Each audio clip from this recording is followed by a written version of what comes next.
part 4 on my version of how to set up my version of a terrarium or vivarium. Right now it's just a terrarium because it doesn't have anything other than plants in it. But I'm not going off of any plans that you can get online or read in books or whatever. I'm going off of what I think and what I picture in my head and my prior knowledge of ecosystems and wetland biomes and just plants and animals interacting, and what plants need and what animals need and what will look good. So I'm just going with it. It's kind of a experiment on my own. As for the plants, the things that are alive in here, the plants, this one far on the end right here, and let's see here, this one that's really pretty and nice colors and reds and greens and yellows, and the green and white one right here, tall one, just white itself, and the one in the background, the lettuce looking right there. I got them from the pet store, so I know that they are safe to put in a terrarium, because they didn't have any fertilizers that I know of. They didn't have those little white styrofoam things like right here.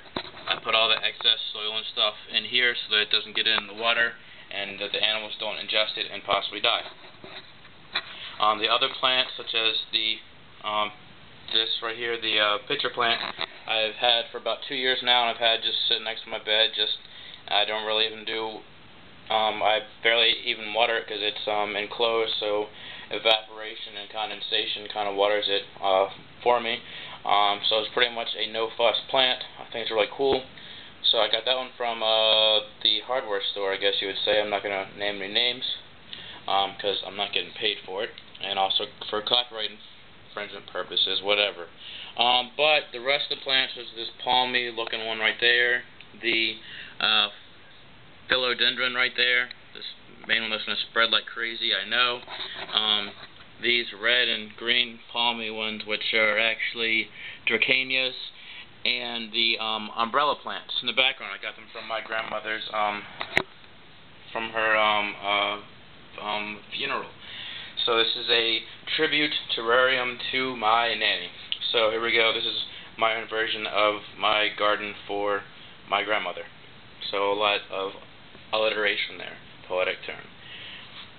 So plants, I know that the soil isn't very high, but I'm sure things are going to add up. The plants are going to grow up taller. I'll add in more soil or possibly peat moss for better drainage. Give the animals room so that they can walk and not have to worry about falling in if I put any animals in there, which I do plan to. Give the plants room to grow. I know it might be a little bit thickly populated with plants right now, but I'll see how it goes and trim them and take a few out, whatever, and just see how it goes. As for the lighting, I have 3 on top.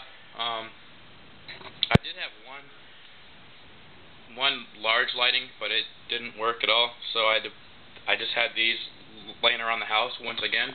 Yeah, I'm a real big science geek, obviously. And so I know they don't match whatever I go for function, not form.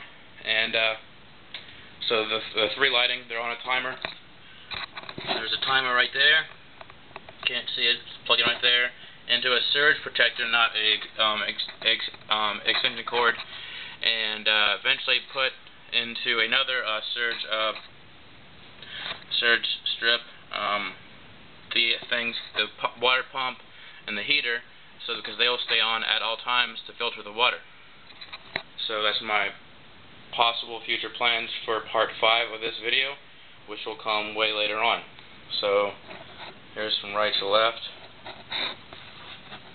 and hope it looks good. If there are any that y'all know of that are poisonous, please tell me. I will take them out, although hopefully this one right here is not poisonous. And I will try and keep them pruned so that it looks nice, and I know that some of them are going to get really tall, but I will keep them shaped so it looks nice. I would like to add in some little grass in the little areas, like right here would be really nice. So that's my next part I'm going to look for, is some little grass to fill in the other areas, or maybe even some moss, some living moss would be really cool. So we'll see what I can do with that, but it's a work in progress, and doing it as cheap as possible. I paid, I don't know, I bought the tank from a friend for like $50. The stand I've had for a few years, but I got that from a certain superstore.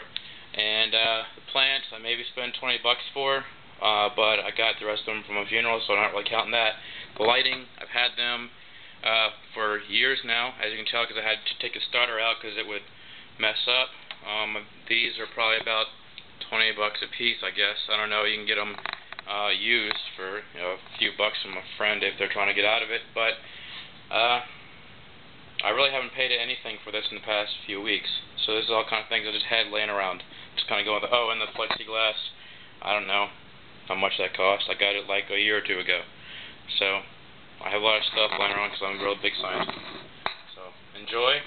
Hope you learn. Help me out if there's anything that's completely, absolutely wrong.